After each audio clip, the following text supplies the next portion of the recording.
you can also just listen, right? Because it doesn't have to be all about punching answers in.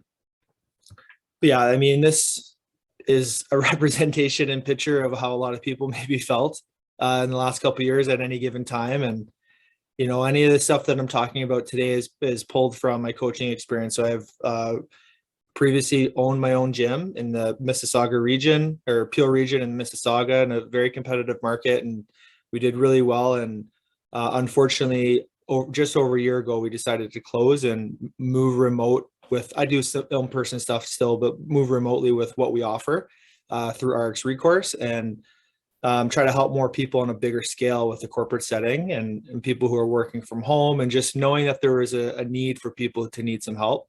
But the experiences and things like that we've gone through have been challenging. And I know that there's been a lot of people that haven't seen a lot of people in a long period of time. And I mean, this little puppy here kind of represents the conversations with a lot of people I've had where they felt like they were, trying to feel comfortable, a little bit sad, and by themselves. And so we want to change that and work towards some happier times and look towards some better times. And we're going to hopefully do just that with some of the conversations we have here. So what happened? The agenda. What has happened? So just talking about the things that have happened in the last couple of years, and what's currently happening and what has happened. Obviously that changes with area to area and person to person, but there's been some, I would say, broad strokes of things that we've all experienced and we can kind of pull from in conversation. What is going on? What can we do about it?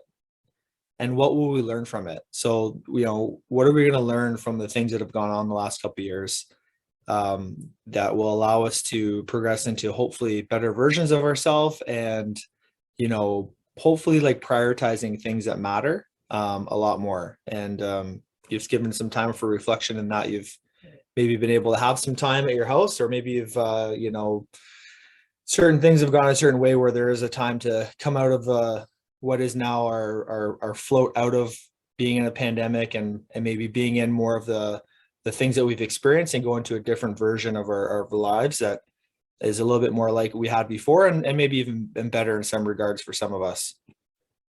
So rolling into that, I'm going to have a question popped out to the audience, and the question is going to be, what was the toughest lesson you had to learn in the last 3 years? What was the toughest lesson you had to learn in the last 3 years?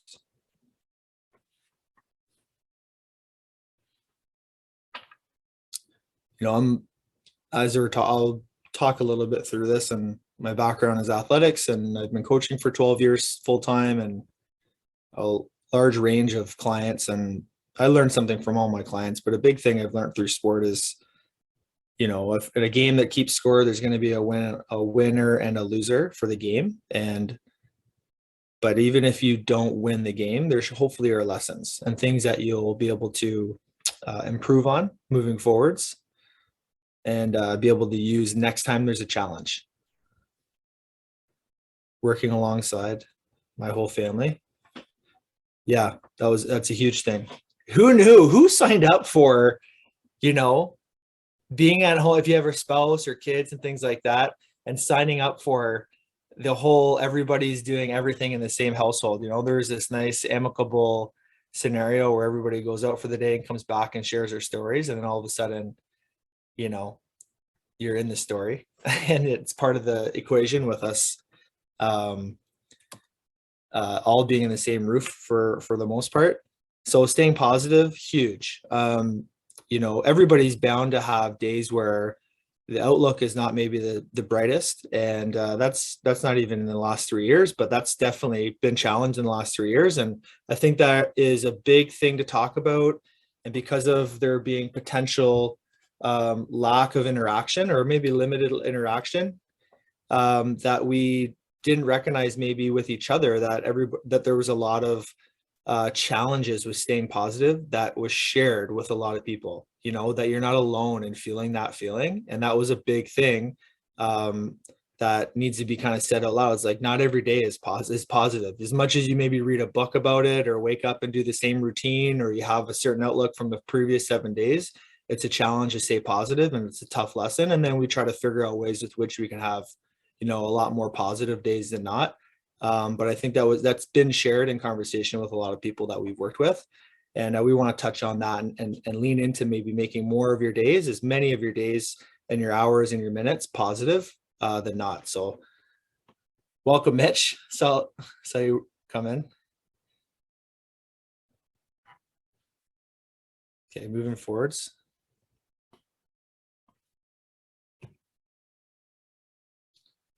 So what's happened? Loss of joy. This has been a big thing that's come in. There's been a lack of maybe interaction with others. There's been maybe some programs and services that have been not available to us. You know, that's been frustrating. It's been confusing at times, for sure.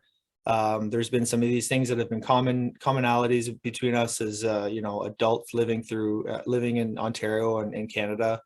You know, stress, fear, dread, anger, these types of emotions have come up with the unknown of the future or what's going on, and you know, job security or like the mental health of your kids and all this stuff. There's been a lot of things going on. Zoom, like Zoom, who knew that Zoom would be such a utilized thing? You know, we thought it was going to be a thing utilized once in a while, then it took off, obviously, in addition to other platforms. But Zoom and COVID PTSD is very real, and we're finding that with going back onto another Zoom call, reminding you of the first month or two of the biggest transitional, challenging time that you had, perhaps when you were changing your work space, and you were maybe absorbing kids into your household in terms of your children working from home for school, and maybe your spouse was there too, and these types of things. So those are very real challenges, and they need to be just acknowledged, I would say, before being able to get on the other side of them and be able to have some strategies that are to help you with success. But you know, these types of things have been coming up in conversation. I felt them, and my strategies, I would say, have been extremely helpful for getting on their side of them. But I was not immune to these types of things, and they're just on a spectrum of the time that I have felt them, and then the duration, you know, that they were part of my day. Unexplained fatigue. You're just tired.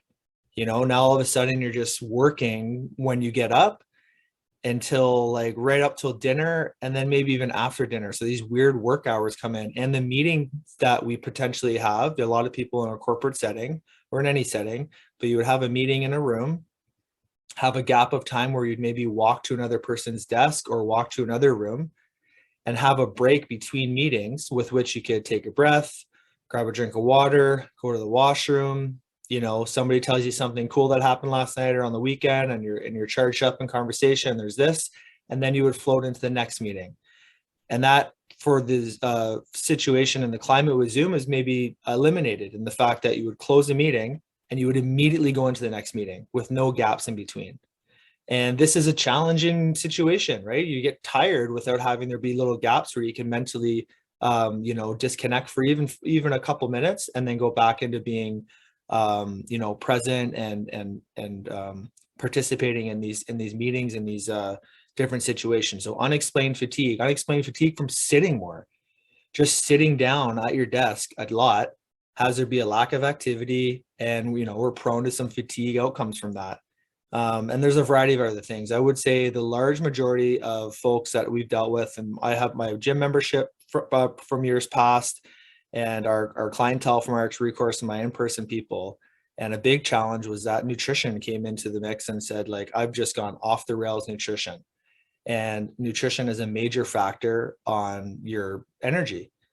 And another thing that happened was there was alcohol consumption that was completely different than years past, in the fact that, you know, there was just different work environments, and there was, you know, emotionally dealing with challenges and things that were going on, as stated above, in a way that the coping mechanism was alcohol or eating or whatever it might be. So these are all things that have come up in conversation as what has happened.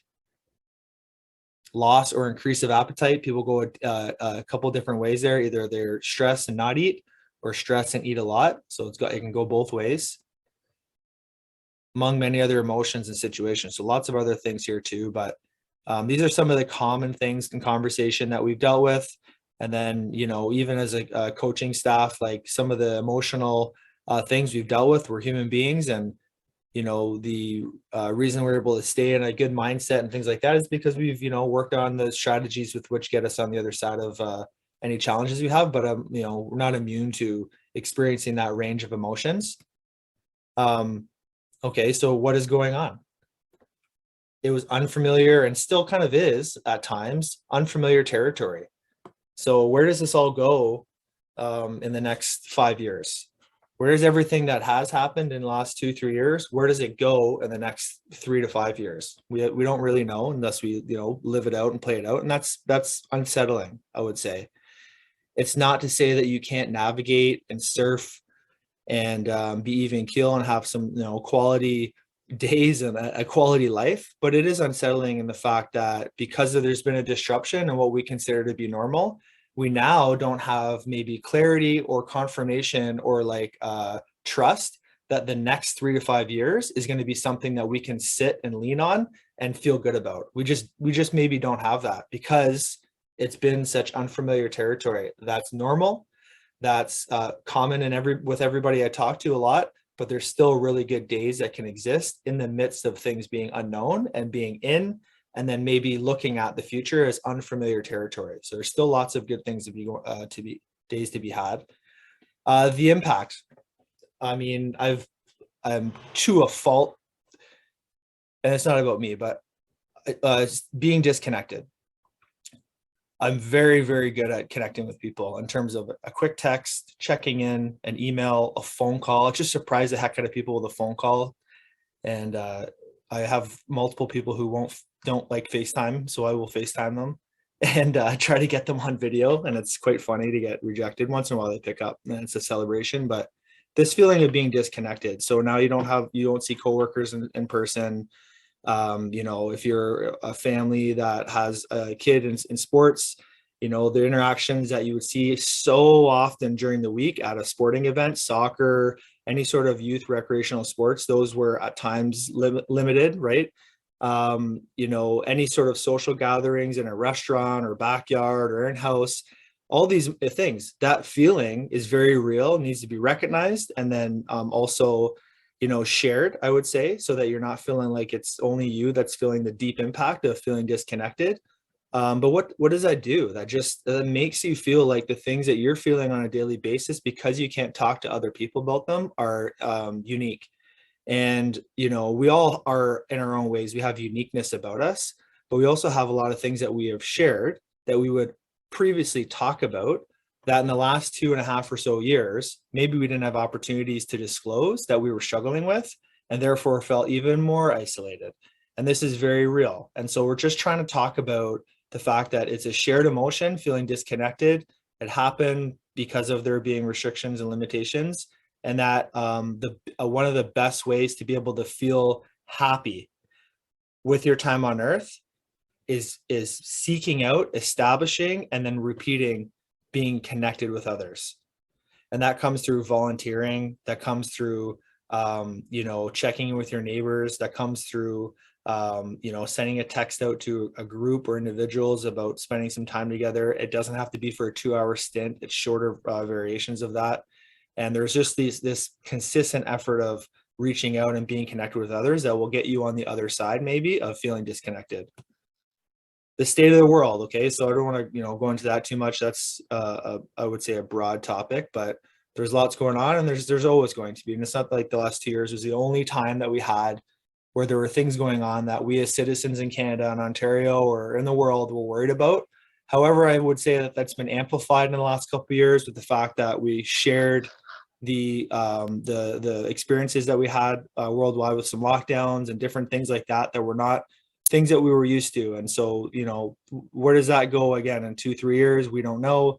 You know, you hope for the best and prepare for, you know, anything that comes our way. But that's a thing that's happened, and that was happening and still is happening to a certain degree. So but we can still have great days. We can still have a really good mindset. We can still have amazing days, experiences, a life, and continue living in light despite circumstances that are happening globally. You know, there's always a point to, in my eyes, to recognize things that are going on, but then like think about the things you can control as ways to be able to have there be good days, you know, because you can, worrying and things like that can take up a lot of space. And then we're in a space where we don't have time to enjoy things that are right in front of us and have our, you know, our moments with our family and friends and experiences when we're consumed with worrying. So we'll talk a little bit more about that later.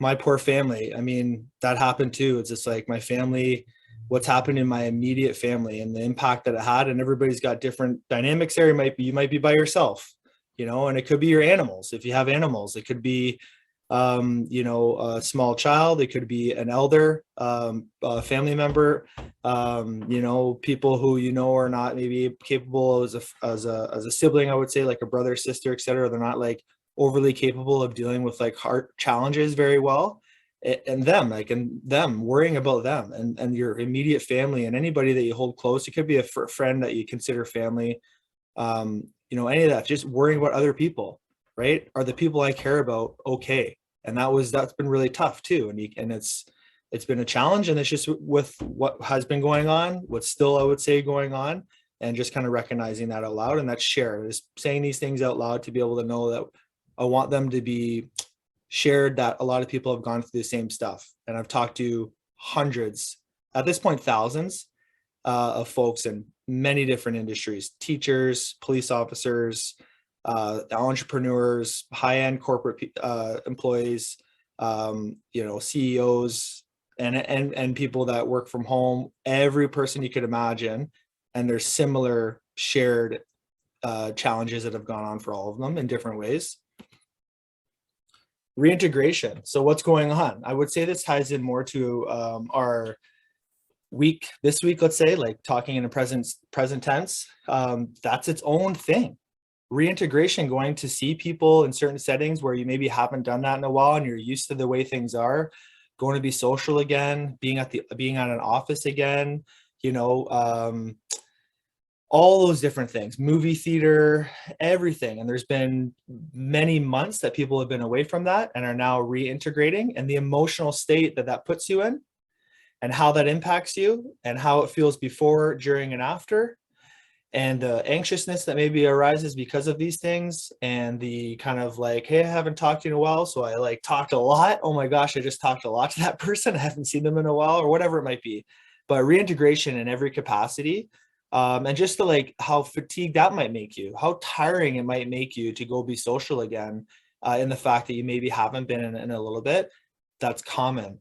And so strategies for that are will come up, and we'll touch on those, but this is just what is going on. And this is a very, I would say, more prevalent now than it has been at certain times in the last 2-3 years, in the fact that things are now opened up, and, you know, more and more people are feeling comfortable with going out and getting back to what it is that they used to do with social events and workplace stuff. So that's all part of the conversation more now than it was. And so what can we do about it? Let's talk a daily routine. I mean, how many times have you heard this? Probably a lot. And I would say that it's, I'm bringing it up because it's familiarity and it's a control thing. So I'm not a control freak, but I definitely want to have there be influences with intent from me on my day. So I would like to have there be a routine in the morning where I get up in the morning, I set a pot of coffee, I read before I check my cell phone, I will stretch, and I will let that be the first part of my day every single day. That sets a tone for having gotten in the thing that I want to get in, which is caffeine. Just kidding, reading.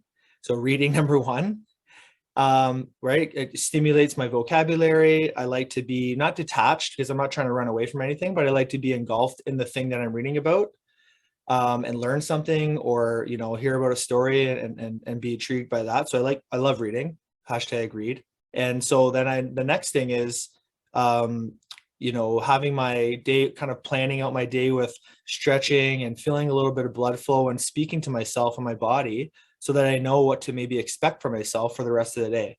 If I'm super groggy and I'm very stiff because I had maybe activity going on the next day or my sleep wasn't great, I'll be able to set expectations for the day based on that. And it's not like I'm doing a 60-minute meditation or yoga or big long stretch session. I'm just feeling things out for about 5-8 minutes to be able to set expectations for my day physically, mentally. So reading, how much am I able to stay on task with reading? Oh my gosh, I got to dial it in and maybe, focus a little bit more this type of day. Physically, I've got my stretches in, check in a little bit, but I do that in the morning. And that's a really good way to just check in with myself and make sure that I've got something that I've controlled, which is my routine. Everybody's in control of what they do in the morning to a certain degree, right? Obviously you have young kids and things like that happen, but there's things we can consistently work towards, and everybody's different with when they wake up, but you can have there be A, B, C that you try to get done in the morning. Make your bed, read, stretch. Those are the 3 things every morning. And then I feel task completion every morning, and I feel the endorphins every morning, and I feel like I've gotten something done every morning, and I feel like I've got the tone set for the day. So that's one, and that routine might look different, right? I have a friend who wants to do 5K at 5 a.m. every day for 25 days. And I said, you're crazy. I'm in. So I'm going to starting that tomorrow. Wish me luck. Connection. So what can we do about it? I mentioned this earlier, and it's, hey, do a little bit of a brain dump on who you haven't connected in a long time in previous situations who you enjoyed spending time with. Send them a note, get a hangout sorted out, get to a mutual location, a halfway point, or go do the thing that you've previously loved doing with that person. I have friends that I'm going to be golfing with, and it's not like I haven't seen them, but that's the thing that we previously enjoyed. So that's the thing we're going to do.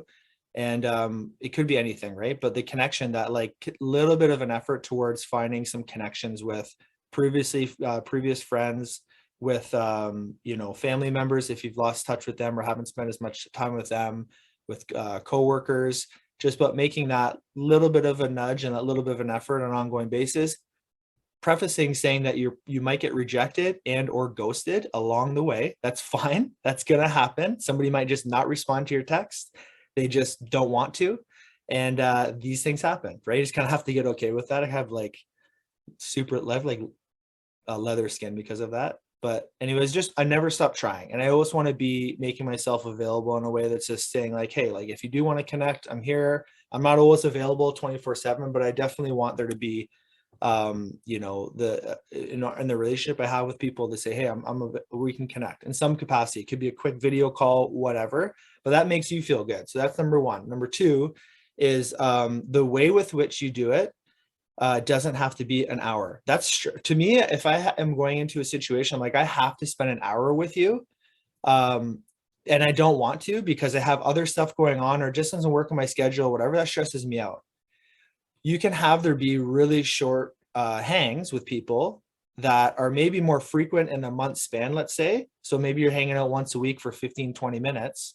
And that kind of gives you a little bit of a connection versus committing to an entire hour or 2 or the whole night of like 3+ hours or your weekend, or I got to sleep over or whatever.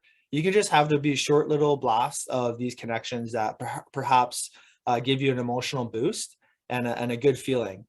So like just kind of expectations for connecting with others is that the frequency can be different for every single one, because there's some people you like that you jive with better than others and you want to spend time with.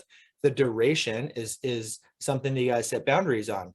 And I like to have an exit strategy. So I'll meet somewhere with which I say, hey, you know what, if I'm emotionally done based on factors, I say, hey, it's been great. I'll see you again soon. See you later. And not feel bad about it, because that felt good for me to be able to hang.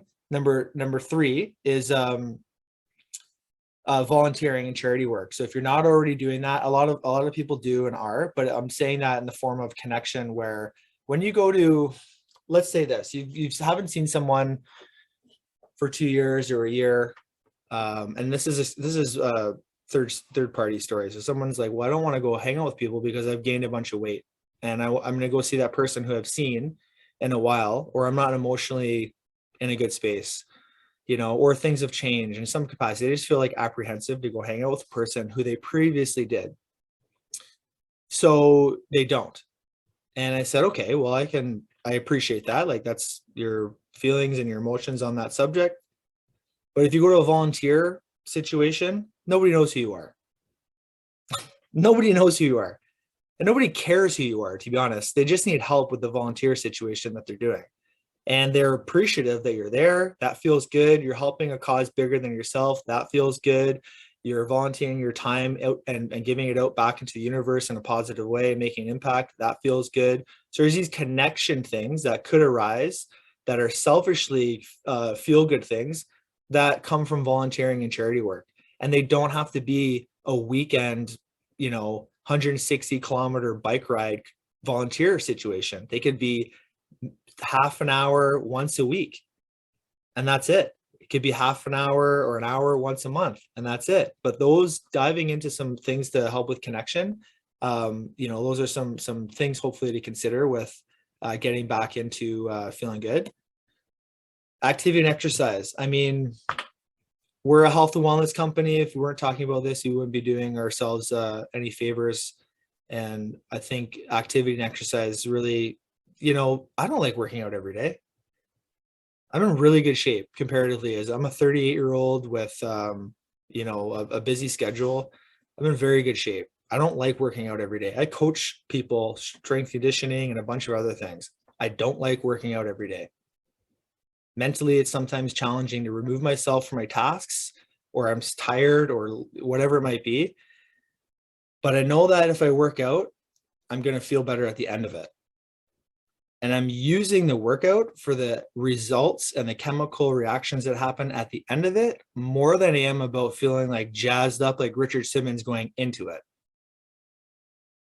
I use the workouts to gain energy. I use the workouts for stress relief. I use the workouts to celebrate good things that are going on. I use the workouts in a way where it's a practical use of being active. And my expectations are not that I have to hit A, B, C, D every single time I do a workout. Sometimes the workouts are seemingly really stupid and simple, but I check that box that day, and the feeling I get at the end of that workout is the thing that I use the workout for to carry on and be able to wear all the hats I do and feel good about myself, but also get the chemical reactions that occur at the end of task completions, your endorphins, your dopamine, and things like that. So I reposition my expectations of a workout of being like this super fit, buff person. It's like, that's a byproduct, and that's cool that you're going to get, your body's going to change and things like that. But the overwhelming majority of the times I work out is not aesthetics. It's going to be having to do with the things I mentioned, which is, gaining energy so I can go and coach for 6 hours in a row. The boost that happens chemically, so that I just feel good with my time in my day and on earth, and those types of things. So I feel like activity and exercise has this, and it changes. I'm a gypsy when it comes to working out. And I mean that in a way where I like move in and out of, one day I'm going to be all kettlebell stuff. Another day I'm going to go for a long run. Another day I've got just weightlifting. Another day is a combination and circuits. Another day is I just do stuff that I feel like doing. And in a way, obviously, like overseeing, because I'm a coach, I have it programmed in a certain way, but it's okay to have it be different. It doesn't have to be this like perfect program. You just got to get active on a daily basis to reap the benefits of it. And your activity could be a brisk walk. Your activity could be, something that is not in the gym. It's just something on a daily basis of being active. It's just checking the box 20, 30 minutes every single day. Try to get a sweat, get the heart rate up a little bit, but do things that are fun. And you have a list of all the things that you like doing in the gym. Like if you're going to the gym and you're kind of get back, make a list of things you like doing. Just do those for a month. Who cares? Right? There's no like fitness police coming around saying you got to do all the things to be well balanced and be this. Who cares? Just do a bunch of stuff in the gym or in general for fitness and activity and exercise that you really like doing, and then just do that more often. That's it. And that kind of like hopefully takes away some of the burden of the fact that like, you're like you put on yourself with being active. There's tremendous benefits to 10-minute walks. 10-minute walks can be done 3 times a day to add to up to 30 minutes. You've got tremendous benefits to a brisk 10-minute walk. And I can send that to the group here afterwards as a reference. So yeah, that's part of what we can do about what's happened in the last couple of years. It's just like reframe what it is that we get from being active. It's not like all the aesthetics and muscles and tone and everything else. It's a different thing perhaps sometimes. Learn, educate, and read. As soon as lockdowns came in, I signed up for 2 online courses. And, you know, I knew I would have time because our gym closed. So it's like, I'm going to have time, you know, it's going to be a different schedule. But I just started reading like a madman, and, you know, I'd never stopped that, but that's been like, as soon as there was this thing that came up, which was an interruption in our ability to access services, some businesses closed, a lot of people had different changing work environments. As soon as that happened, I said, you know what, I'm diving right into continuing to try to learn, continuing to try to educate myself. I'm going to try and read as much as possible. Something good will happen. I've learned how to be able to do online marketing a heck of a lot better. I've had some interpersonal skills developed that have been helpful for interactions with, you know, in the corporate setting and in general. And took courses that helped me in the back end with some business stuff as well. So it's like, that helps maybe distract you from things that you worry about as well, but it just kind of might give you a little bit different angle or look at what you're currently looking at to be able to navigate through, you know, times that are tough, right? Just somebody else mentioned something, you're like, huh, I never thought of that, in courses, certifications, workshops, a book, etc. And these are things that I advocate for things that you can do about getting on the other side of COVID fatigue. Jump into a course and a workshop, feed off the enthusiasm that somebody has over a subject and think, oh my gosh, you know, and you can feed off that, and that's a good thing. So I won't hit that over the head. This one's good. This one's scary. I talk about this all the time. A device and technology fast. Let that sink in.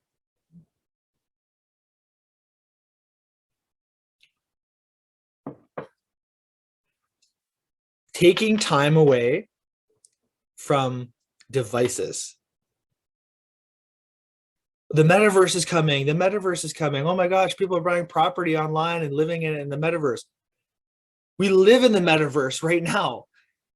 You wake up on your phone, then on the computer, then watch TV while your phone's on, then dinner, then phone, TV. We're in the metaverse right now. Just kidding. So, but you know what I'm saying. What we could potentially do to gain some perspective, some time away from the multiple meetings you might have online, the demands of emails and the urgency with which is associated with emails, and getting back to things and getting things done and feeling, oh my gosh, I'm keeping up, I'm getting stuff done, is to like acknowledge the fact that not all of us are surgeons. We're able to take a break. You deserve a break. And it doesn't have to be 24 hours or 12 hours. What I'm suggesting is, yes, that's where it goes to. I've gone, I'm going to dive in this one. I think this one's helpful for conquering COVID fatigue. A 1 hour or 30-minute fast of your cell phone at the end of the day. Just give it to somebody and have them hide it on you. And then you give it back to you in an hour. Or have some self-control and put on airplane mode and turn it off and just put it in another room and get away from your phone. Having there be no devices of any capacity. We're talking about cell phone, TV, computer, radio, anything that's connected to the internet or a plug of any capacity, and having them completely out of the equation for a set amount of time. It could be just 30 minutes to start. It could be an hour. It could be 2 hours. You could build it to be like a 12-hour thing. You could build it to be a 24-hour thing. 0 devices. And I would say, preface that with saying, you know, communicate to your loved ones that you're doing this, so they don't think that you've disappeared or been kidnapped or something. Like, you say that to your loved ones, your family, but then say, hey, this is what I need to be able to get away from the things that are maybe causing me to feel like, you know, social media can create anxiety and different emotions and fear of missing out and whatever else. So get away from that. Get away from being responsible for responding to emails. Get away from just scrolling. Get away from just, you know, anything to do with anything that the devices bring, or just like that dull distraction of watching a TV show, and get super bored being with yourself for a set amount of time to be able to talk to yourself Because I guarantee you can't talk to yourself if you have a distraction of a device constantly there. The device is talking to you and you're talking with the device, but you're not talking to yourself. And there's valuable conversations that can be had with your emotional state, where you currently are, where you want to get to when you take away all those distractions, even for a brief moment. I'm talking 30 minutes is maybe your bare minimum. There's value there. And that could be 30 minutes of just, hey, I had a really good day today. That was really good. Good job today. Like, you organized and you executed and you had some good interactions, things like that. Or I can do better in that. I'm gonna ask myself better that next day in a similar situation. And you just have conversations that go either way, but you have them. And devices are in the way at times with those conversations coming, and then we're spinning into the next day, and all of a sudden we're just rolling and rolling, and we've been on a device for like 14 hours or longer. So technology device fasts are super valuable. I don't know how I sound when I say that, but I know it works, and I've had it. I've suggested it to people who have otherwise been not like documented, but I think addicted to technology and devices. I don't have a hat to wear to say that, but it's very valuable. So I suggest that. It's a great thing, and hopefully that's something you feel that will allow you to have some internal dialogue that gets you to acknowledge things that are going on, and if anything, just takes you away from all the things that devices and technology bring. Reduce consumption of the news. I mean, I think this is different strokes for different folks, but one could argue that if the first thing you do in the morning is turn the news on, it's going to be a challenging thing to wipe clean from your slate for the rest of the day. So whatever you've consumed in the morning might stay with you in some, low grade, even a certain way, if it was maybe not awesome news. Because let's get honest, like the news is never like, and today we had Jim and John volunteer their time for elders. It was great. And over here we have neighbors who helped each other. Or we had amazing things. It's always like a violin and like worst case scenario, violin, worst case scenario. And it's like, if you consume that in the morning, that might not be a great way to start the day. If you take that out of the equation in the morning, maybe you have some lighter moods and some different emotions that are good for our mental health moving through the day. And it's not to say like never check the news. There's ways to check it, and there's ways to consume it. There's frequency and duration, and there's some boundaries to it. There's timing. Checking the news right first thing in the morning, checking the news right at night, that might disrupt the rest of your day if you check it in the morning, and it might mess with your sleep at night. So the timing of it might be that if you do check the news, and the news is, a relative term, it's different for everybody with where you get your news and stuff like that. But when you check what's going on in the world and you want to check things like that, it might be at a time where there's, you've already gotten through a certain part of your day, and then you're not going to interrupt your sleep. So it's in that like gap of maybe, 11 till 3, let's say. And it's at some point you've checked it and it's for a duration of time. So okay, I'm going to check the news for 10 minutes, and then that's it for the day. So I've kind of caught up and then I'm done, versus watching an hour of a lot of things. And, it's a suggestion. I know everybody consumes news differently, but reducing the consumption of it and then timing of it might help with, getting on the other side of constantly being bombarded with worst case scenarios and things that arise from watching the news. And I do watch, and I'm aware of what's going on in the world. I just time it differently and have boundaries to the amount of time that I watch it or consume it. This is for everything except what the heck is, like whatever is, what has happened, what's currently happening, what might happen, just acceptance of it. If you need to adapt, it's going to have you evolve, and then you're going to be able to thrive. Thriving doesn't mean like you have a yacht and you have like, a flock of people that are like serving you, and like you're not thriving in a capacity, like just in your own space thriving. So like you're doing the things that you hold dear to yourself. You're thriving in the existence of your own world and the things that you prioritize and the things that you define as successful, that you're thriving within that. But just accepting the way that things are and things that have happened and the things that are happening today and the things that are going to happen. It's stuff that's happening, right? There's things we can control and there's things we can't. You know, accepting the things you can't control is a very, very calming, relaxing thing. It's not easy to do, but it does have its positive side effects. Adapting, knowing that you maybe can't stay the exact same or do the exact same thing, expect different outcomes moving forwards in any situation. So just being able to adapt, right, is a very valuable thing. Just always, not like you want to always change who you are or what you do, but just having the ability to at times you will adapt is very valuable. Evolving and knowing that life is a constant evolution of who you are and your interactions and your experiences, and that's okay and that's good. That'll hopefully get you to be thriving. So I take that as a broad stroke, I would say, for the conversation, but I look at everything in that regard, as a coach, as a dad, as a husband, as a friend, and any hat that I wear, I want to be constantly considering these things. All right. Second here. So here we go. What will we learn from this? Honestly, you're resilient. You got to know that by now. If you're here and you're listening to this, I would hope you have. A lot of my coaching career is building people's confidence up and their belief in themselves. It's like, gosh, you went through some stuff, you know, some hard stuff, and you're still here. And you're still here. You could have scurried off, could have gone a lot of different ways. You're still here. You need to remember that. You need to remember your first and your last name.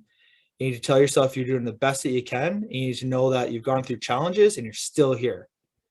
And that hopefully it inspires you to feel good about yourself. What really matters to you. So making the list, right? The priority list. I'll disclose what mine is. Top of the list is my family. Number 2 is my career. Number 3 is fitness. And that's broad, but that's just fitness.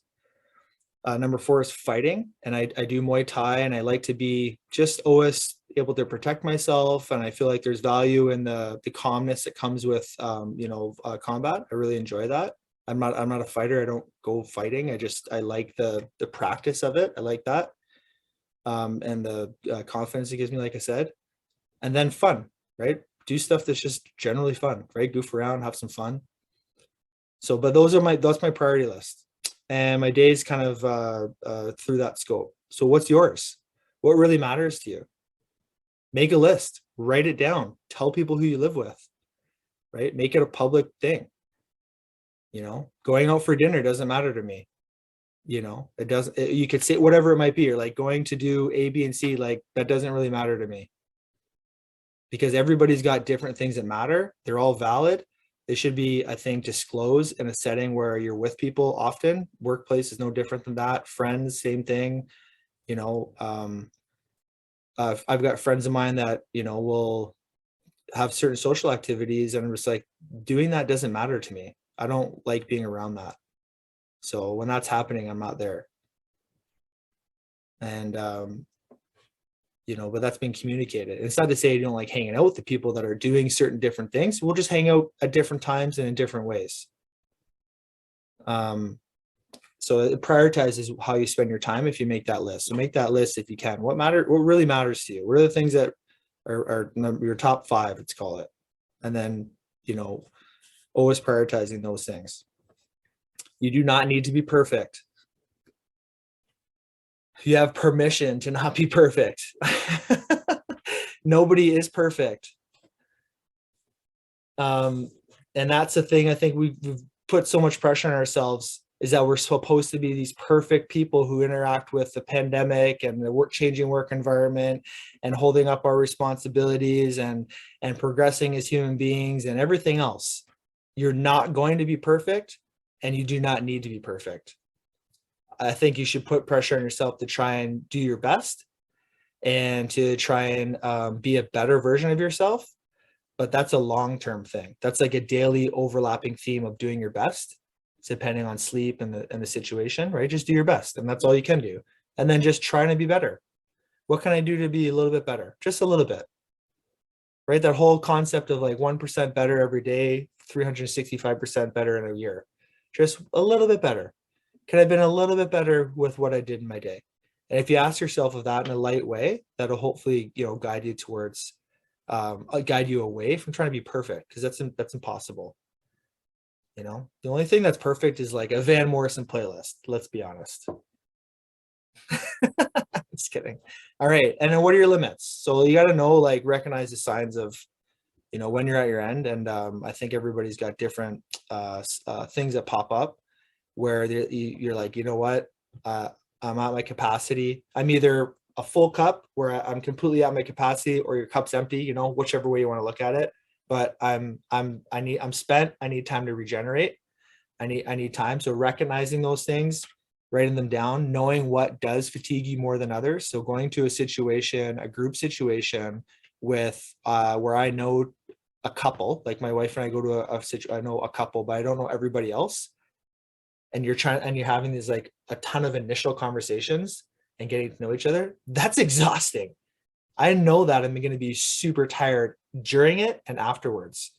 And if I've had a crazy week of me giving my energy to others through coaching and just all the interactions they have, and then that's coming up on Saturday, we can't make it. Because I'll get sick. The response physiologically from going to do things that when you're at your limits, you get sick from it. I need to recharge. I've had a lot of conversations this week. I've been interacting quite a bit. I can't go and do that again on my Saturday night.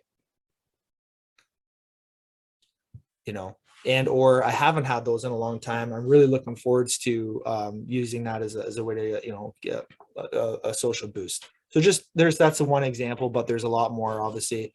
But what are your limits? Recognize them and communicating them to the people you interact with the most. Communicating to your spouse or kids or roommate or friends or coworkers that you say, hey, politely, hey, I'm on my limits. I just I don't have a lot. I got no more juice. I'll be back. Like, I'm not going anywhere. I need some time to recharge. And then when I'm back, I'll let you know, hey, I'm back, you know, and some different vocabulary too, but just what are your limits? As always, we have our sponsors here. So that's it for the content for today, but we have our sponsors, True Local, amazing meat delivery service. My household's used them for years. iMeg is a very valuable way to help with anxiety and time on a screen. So there's some sort of process that occurs with your absorption of your time on the screen, and magnesium kind of reverses or replenishes you from the depletion of screen time, and a variety of other different things. It's super helpful. I'm the happy version of myself that I am because of magnesium. I have magnesium flowing through my blood right now. I just had magnesium prior to the call, not like in anticipation of the call, but for as part of what I was drinking earlier. So it's very, very